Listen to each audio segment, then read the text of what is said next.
question we hear all the time is, which camera should I buy? Let's take a look at some considerations that you may not see in all the camera reviews out there.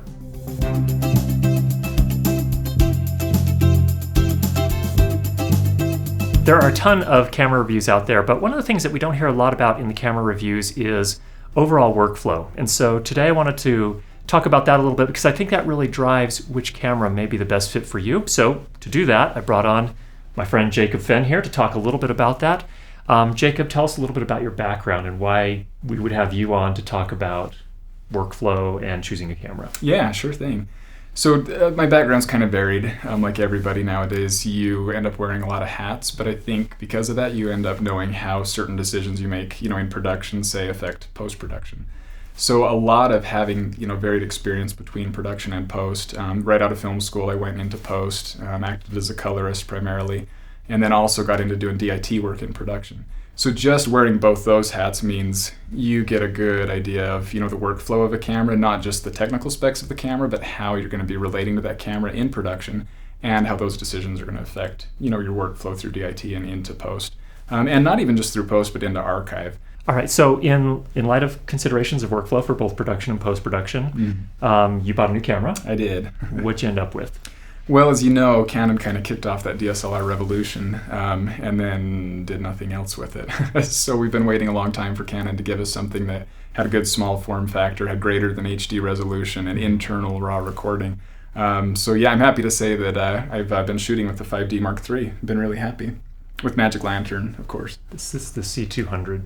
Oh, shoot. Sorry, Curtis. This is the C200, right. The Canon C200. For those that know a little bit about me, I'm a corporate video shooter. I've been shooting with the Ursa Mini Pro since it came out earlier this year. Been very happy with it.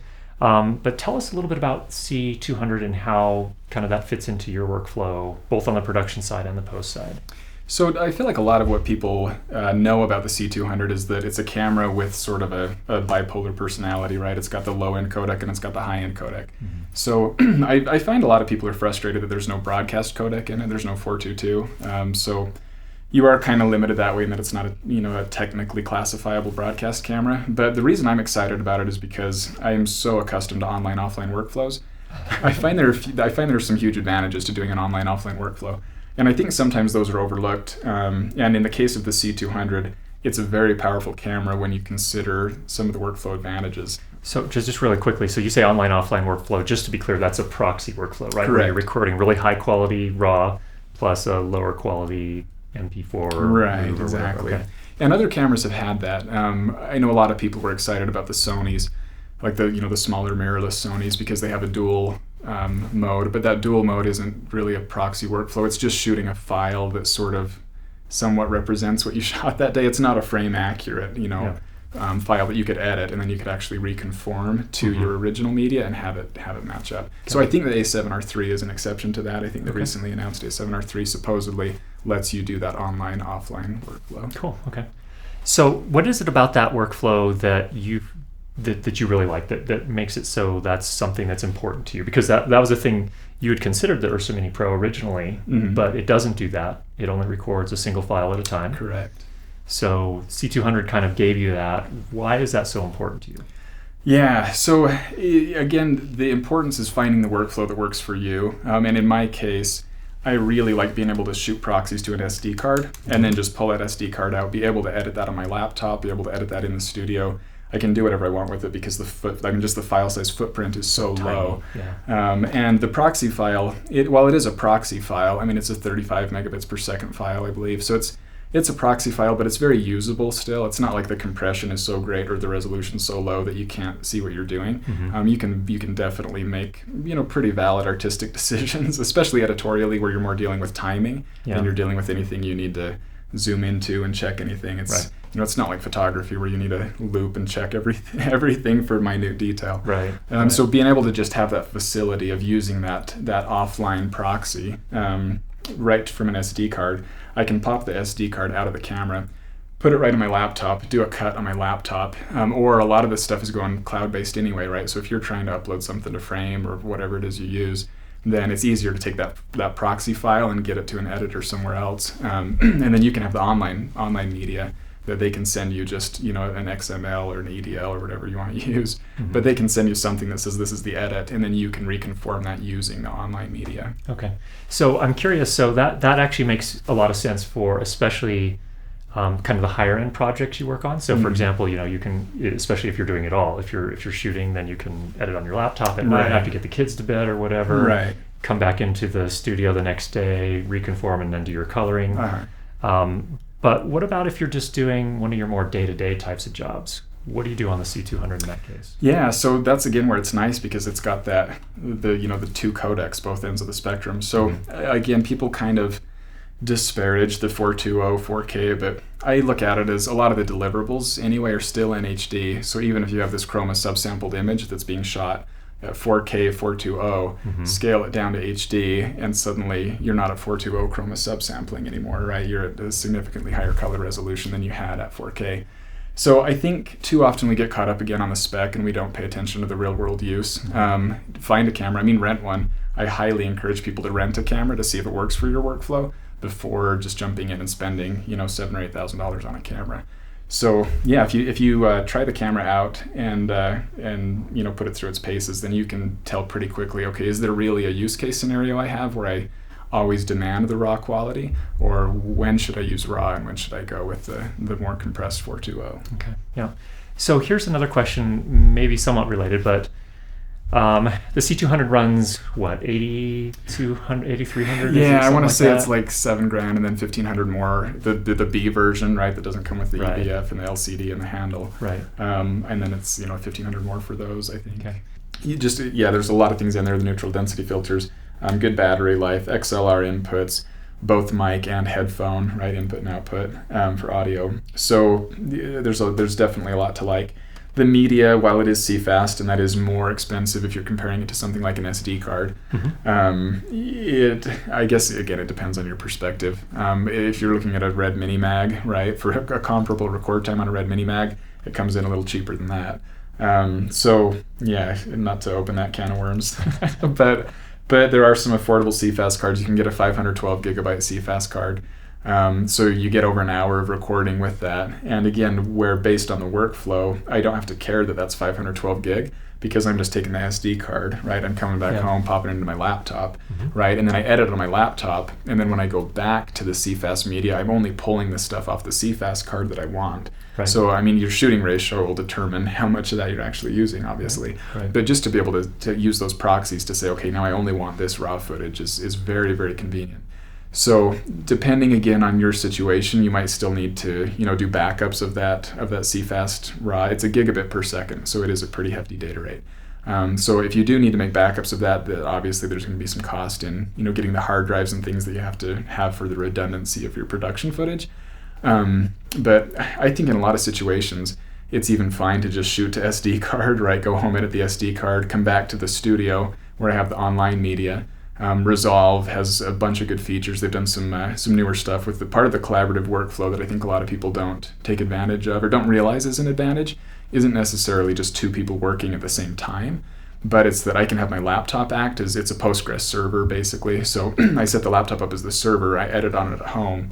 I come back to the studio. Then I just connect my computer in the studio up to that server, and then I have my CFast card in the studio. So it's basically I've got the offline at home, I've got the online in the studio where I've got the bigger computer, and it makes a lot of sense to work with it that way. So to be able to just, with the click of a button, basically say, okay, this timeline is now offline SD card footage, and now it's online raw footage, and then you can media manage that raw footage or, backup or archive. And this would be, some people would hate me for saying this, but I like having the option of just taking the entire SD card contents, the proxy footage, and just archiving that, and then depending on your client, whatever you've negotiated with them, you now have, without any transcoding in post, you now have just what the camera generated, the entire shoot that's easily archived in a low data rate, and then you just take the online stuff for what you want from the, so I guess what I'm trying to get to here in this long-winded speech is that even though CFast might be more expensive than what you're shooting with,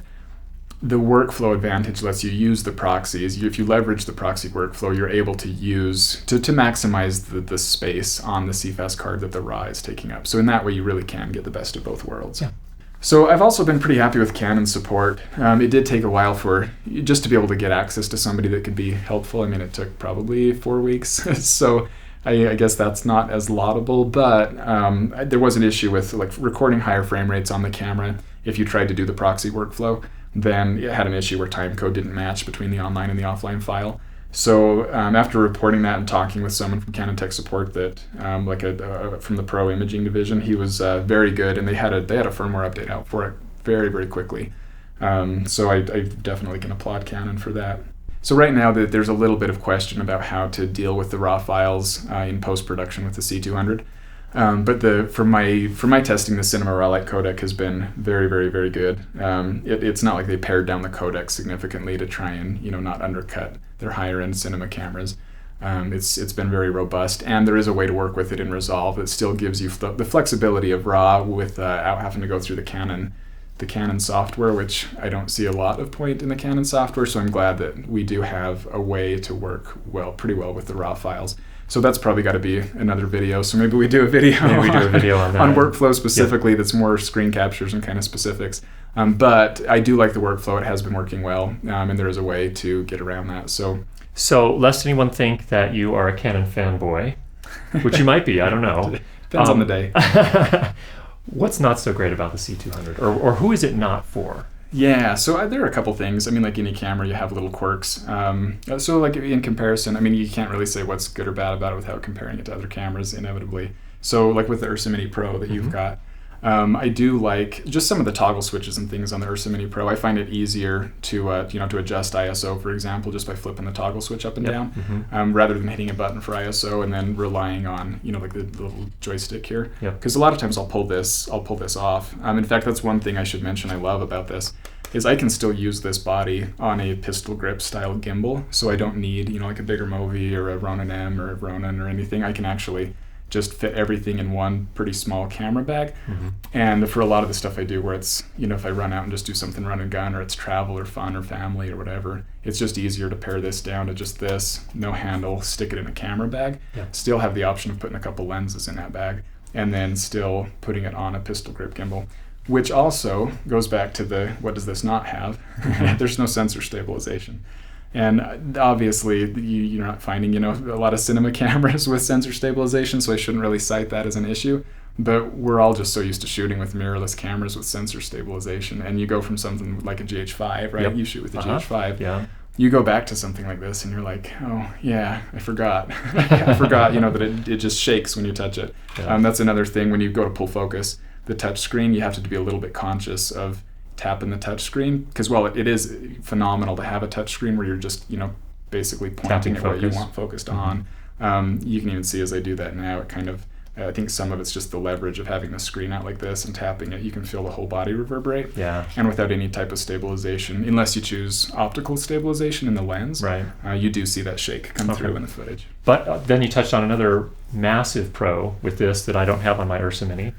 That dual pixel autofocus, which this is the first time I actually have played with it, and wow, if you're shooting certain types of things where you are, either up on the shoulder or some sort of rig you're carrying around, ooh, that is amazing. It is, and even if you're shooting certain types of things you think it's not appropriate for, I would challenge you to try it. Like really interviews. Like if you got someone leaning forward and then leaning back, if you're doing that really shallow, if you're wide open. Lots of situations where I think historically we've been, it's been such a faux pas thing to shoot with automatic focus that it's been, you just don't do it. But and everybody knows that now. I think the Canon dual pixel is quite incredible. So it became, as soon as Canon released this, and at the price point they released it, it's just exciting. Internal RAW recording with dual pixel. A form factor that's kind of been ergonomically vetted through several different models. That's kind of the teething period that it seems like Blackmagic is still in, right? Like they haven't made cameras as long as Canon has made cameras, obviously. So they just have more kind of catch up to do there. So what's the perfect camera? So the perfect camera is called the Panasonic ZLX 110. I think everybody wants to know that, right? We're all seeking the perfect camera, and it's very cliche by now to say just go out and shoot it, right? You're going to make more of a difference than the camera is, but that's very true. So I guess all we're trying to add by saying this is consider the workflow of the camera as part of the camera buying decision, and you find what works for you, rent it, try out a few things, and then And then just be open-minded. I mean, if you hear something or read something online, it's so easy to get on a forum and, find pages and pages of people discussing the merits of some technical spec versus another, but you really don't know the difference between those until you actually get out and try it. So get out, rent a camera, try it. And do a project. Do something where you actually have to go into post. And you're not just going to pixel peep by pulling in a couple of clips, but actually have to do a cut. Right. And make get it all the way to delivery. And you'll have a better sense for whether that camera works well for you. Right. I would say, so same thing on the Blackmagic Ursa Mini Pro. So for me, I've been tempted multiple times to buy a C200, even though I bought that earlier this year. And that's kind of just silliness. I mean, if you're actually being rational, that doesn't make any sense. But doesn't have to. But there's some things I really, really like about the C200. But then on the other hand, for my workflow, when I'm doing the corporate pieces, I'm a Final Cut Pro editor. So for me, having the ProRes codec is just huge. It's a huge, huge thing. And C200 can't shoot ProRes. That alone, I don't think would be a deal breaker. But there's some other things I like about the Ursa Mini Pro as well. Since I'm a single, solo shooter, I guess is the right term. So I have to operate sound, I have to operate camera. The controls and the menu system on the Blackmagic are just so nice. They're so simple, so straightforward. It's really quick. It's easy to get there. We were talking about Sony earlier. High frame rates. How do you feel about Sony? Well, it's just funny. If you want to switch from 2398 to 60, what do you do? Yeah, I don't think I can't verbally explain the convoluted nature of Sony menus. I mean, it's funny that you go into multiple settings to enable a mode and then change the frame rate. And that kind of goes back to, like the FS5, I think, is another one we haven't touched on. That's a good contender for, do you go FS5 and save some money, or do you go with something like this? And even though Sony gets belittled for color, I find a lot of that ends up being not user error, but it does require a fairly in-depth knowledge of how Sony color science works to be able to optimize their image. And once you know how to do that, it's not such a big deal. Yeah. But you still have that issue. I mean, if you were to go to an operator that hadn't, that wasn't familiar with a Canon or a Sony, and you gave them the FS5 and you gave them the C200, I've just found the C200 is much quicker for people to just kind of know their way around than something like an FS5. And it goes back to, like with the Ursa Mini, like you said, it's just so fun to push a button and have your frame rate change, and it's instantaneous. There's no rebooting the camera. There's no digging through menus. It's fast. Yeah. Except for when you update the firmware and then it starts freezing. There is that. Well, Jacob, thanks so much for joining us today. Really appreciate your input and your thoughts on the C200. Yeah, not a problem. Thanks, everybody, for checking in. If you have any questions, go ahead and leave those down below. We'll be back with some other videos in the future where we talk a little bit more about workflow in depth, if that's okay with you. Yeah, that's great. So again, if you have any questions, go ahead and leave those down below. If you're not already subscribed, make sure you do that. And we will talk to you again next week.